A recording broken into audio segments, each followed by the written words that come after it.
Morning, ladies and gentlemen. Hope you're all well.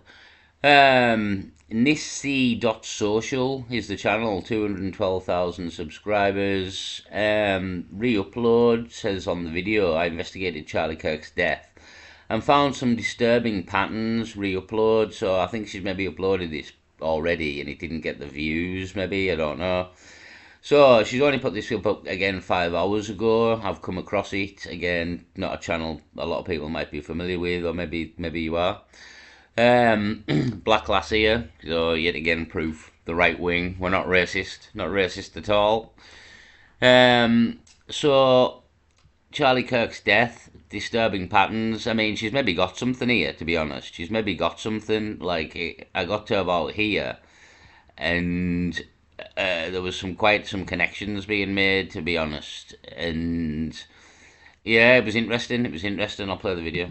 To my attention the day that Charlie Kirk's life was taken, and on that day I didn't know what to make of that information, and so I largely dismissed it, but it stayed on my mind. And after my last video, I decided to revisit that information, and when I revisited that information, I was like, oh shit, maybe there is a there.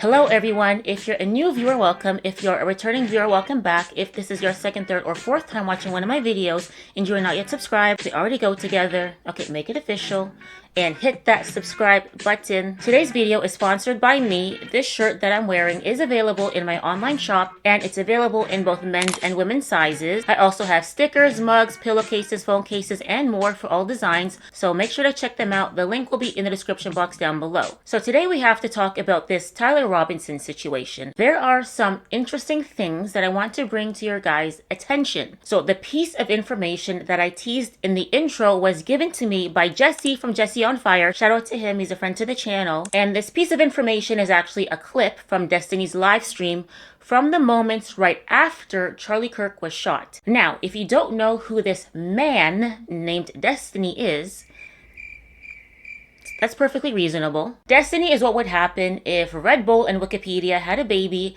and the baby was a tad bit gay.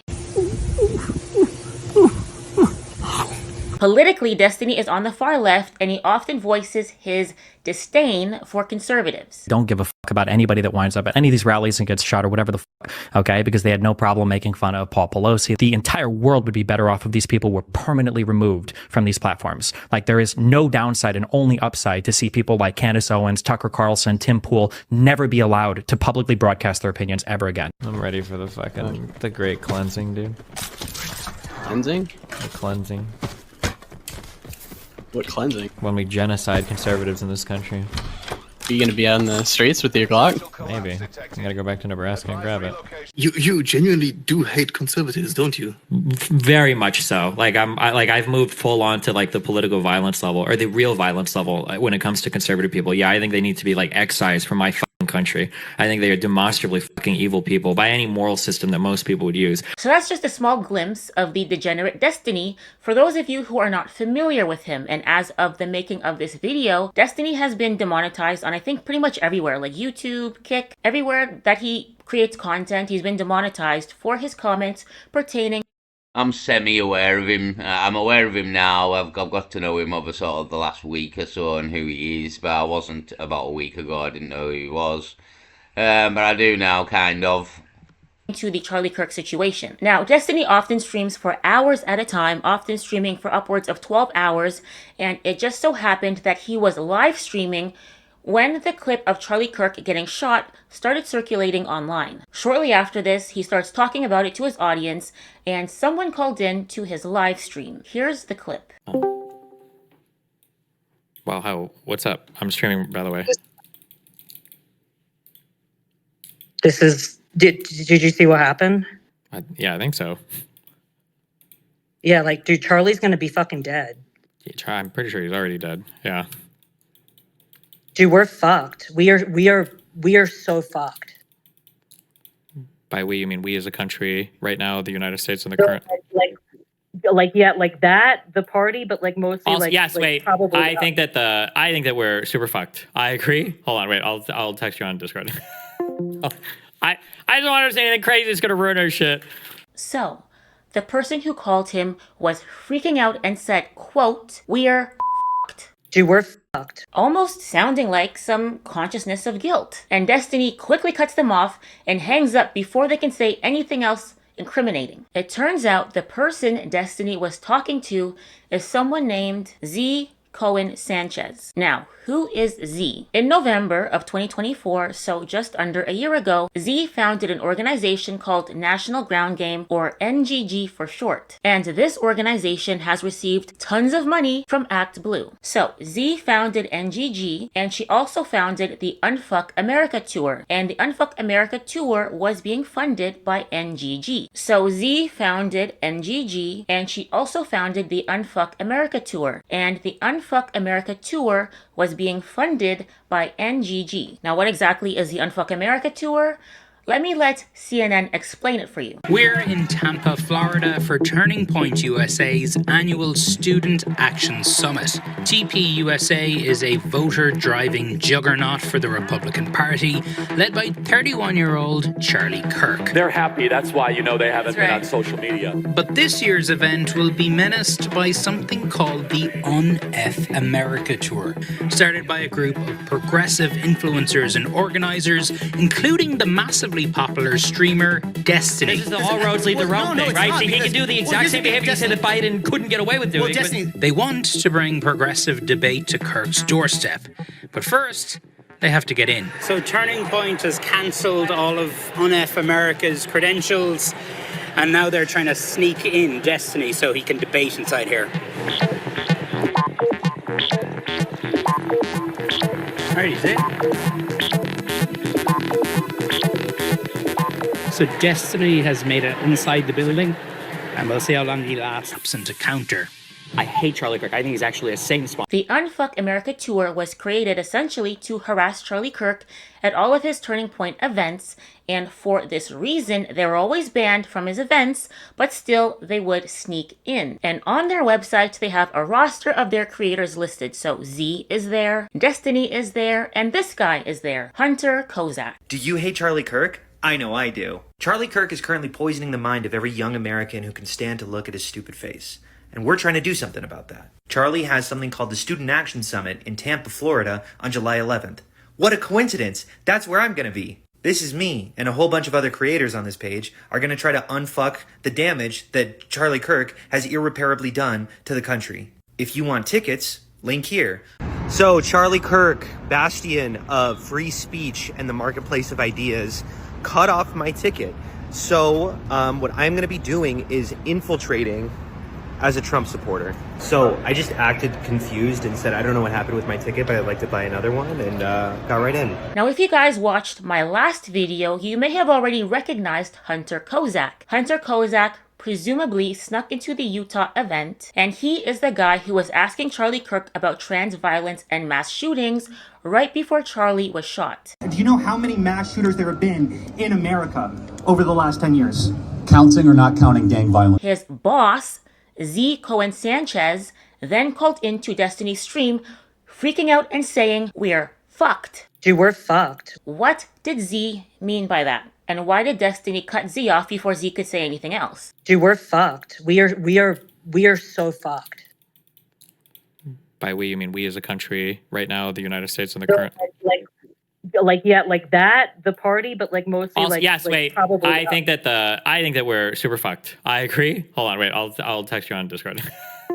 I have no proof that any of these people had foreknowledge that Charlie Kirk was going to be targeted, but it's not unreasonable to ask these questions, given the circumstances, especially since the Unfuck America Tour was indirectly funded by Act Blue, a left-leaning PAC. And I know that a lot of us don't have that much faith in the FBI right now.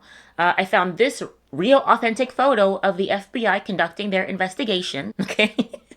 Yes, but in all seriousness, the FBI has said they are investigating a Discord server with a large number of individuals on it who may have had knowledge of or encouraged the attack on Charlie. Reports have suggested that the FBI is investigating a broader network of groups that may have had some knowledge of the shooter's plans.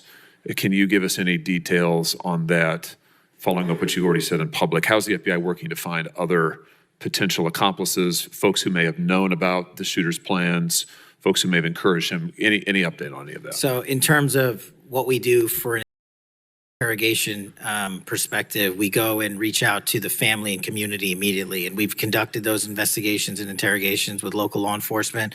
And we're continuing to do that because those closest to the suspect are going to hopefully know the most about the suspect and his beliefs and his ideology. On top of that, unfortunately, it has been leaked that there was a Discord chat. And for those unfamiliar with it, it's a gaming chat room online that the suspect participated in. So what we're doing, we've already done, is serve legal process, not just on Discord, so that the information we gathered is sustained and held in a evidentiary posture that we could use in prosecution should it be decided to do so.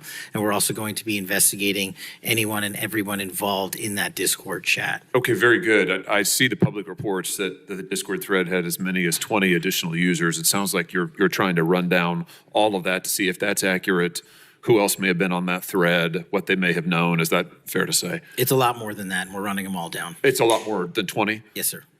And you're running all of that to ground? Every single one. Yeah, fantastic. Something else that I want to bring to your guys' attention is another organization that is being investigated by the FBI relating to the Charlie Kirk shooting, an organization called Armed Queers SLC. Armed Queers Salt Lake City, or SLC, is now under intense federal scrutiny after Kirk, the 31-year-old co-founder of Turning Point USA, was shot dead during an event at Utah Valley University last week.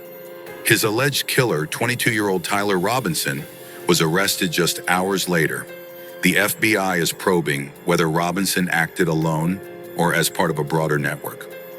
Deputy Director Dan Bongino told Fox News investigators are examining multiple warning signs and whether others may have aided or encouraged Robinson. Bongino added, "We'll also be dropping a lot of subpoenas out there, hinting at possible links to online groups and activist circles." Republican Congresswoman Anna Paulina Luna has directly linked Armed Queers Salt Lake City to Tyler Robinson, calling it an extended network under FBI investigation. Luna also questioned possible funding connections between the group and left-wing benefactors, raising concerns about broader affiliations.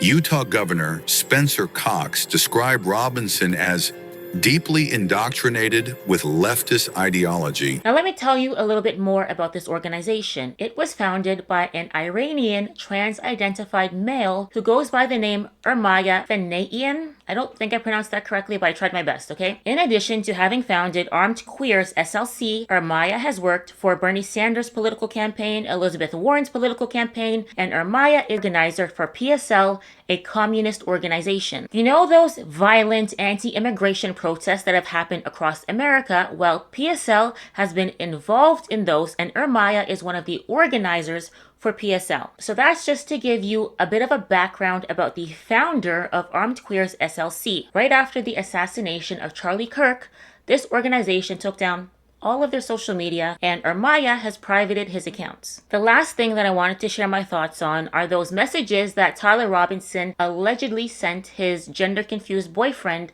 immediately after the shooting. I've watched a lot of people share their thoughts on it, but there was one very obvious thing that I haven't seen anyone catch, so I just wanted to put my 2 cents in. So on the screen is the charging documents for Tyler Robinson, and it says here on September 10th, 2022, so this is a typo, should be 2025, but on September 10th, 2025, the roommate received a text message from Robinson which said, "Drop what you are doing, look under my keyboard." The roommate looked under the keyboard and found a note that stated, "I had the opportunity to take out Charlie Kirk and I'm going to take it." Police found a photograph of this note. The following text exchange then took place. After reading the note, the roommate responded, "What?" with a bunch of question marks. "You're joking, right? I am still okay, my love, but am stuck in Orem for a little while longer yet. Shouldn't be long until I come home, but I gotta grab my rifle still. To be honest, I had hoped to keep this secret till I died of old age. I am sorry to involve you." Now, this is something that I'm surprised that nobody noticed. Tyler Robinson had already left the note under the keyboard with the intention on having his gender-confused boyfriend read it, and then he goes on to say, "Oh, I was hoping to keep this secret safe until old age." That doesn't make sense. You left the fucking note underneath the keyboard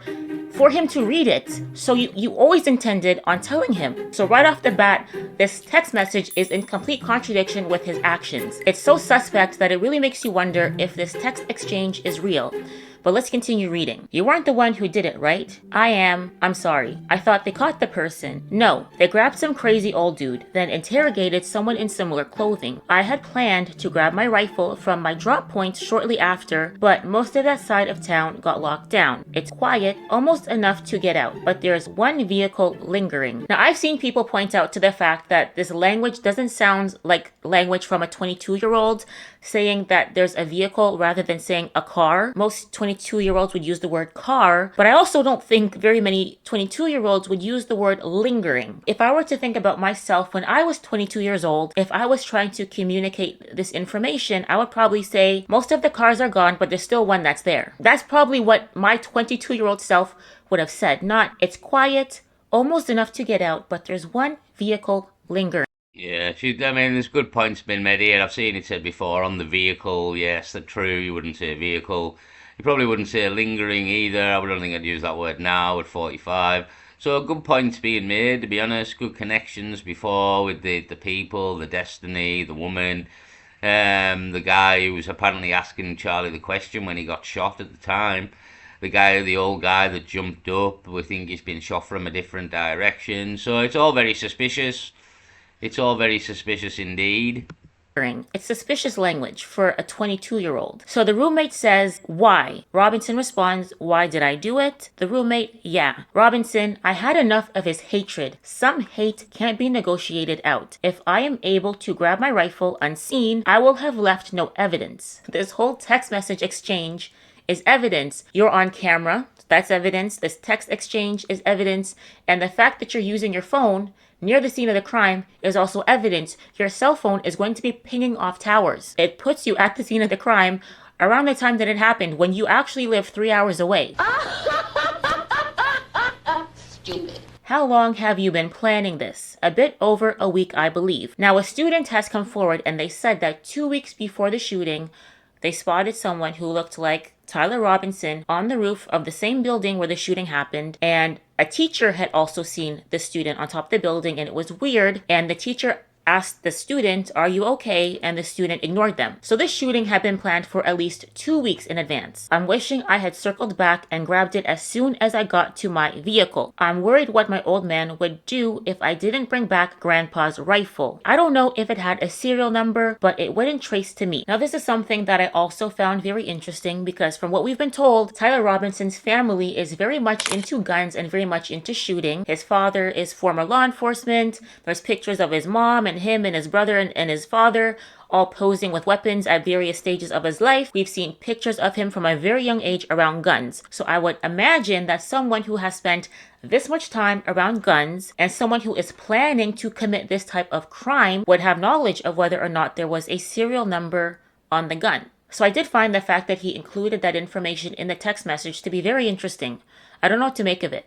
I don't think that law enforcement has falsified these text messages. I believe that these text messages were manufactured to create an alibi for Lance Twiggs so that he wouldn't also be charged for Tyler's actions. What do you guys think?